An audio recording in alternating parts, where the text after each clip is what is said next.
వడిలో కంచం పెట్టుకుని తినకూడదా? తింటే ఏమవుతుంది? తెలుసుకోవాలంటే ఈ వీడియో చూడండి. ఒడిలో కంచం పెట్టుకుని తింటే దరిద్రాన్ని ఆహ్వానించినట్టే.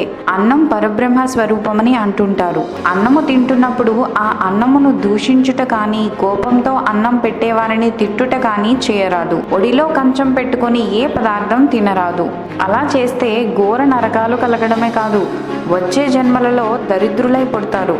అలాగే భోజనం చేసే సమయంలో అరిటాకులో కానీ కంచములో కానీ మొట్టమొదటనే అన్నం వడ్డించకూడదు. కూర కానీ, పచ్చడి కానీ, పప్పు కానీ, పులుసు కానీ ప్రథమముగా ఇటువంటివి కనీసం ఒక్క పదార్థమైనా వడ్డించి తరువాత అన్నం వడ్డించాలి. కేవలం అన్నం వడ్డించేది తిథి దినములలో మాత్రమే కనుక మనం ప్రతిరోజు ఇంట్లో కూడా ముందు చెప్పిన విధంగా వడ్డించాలి.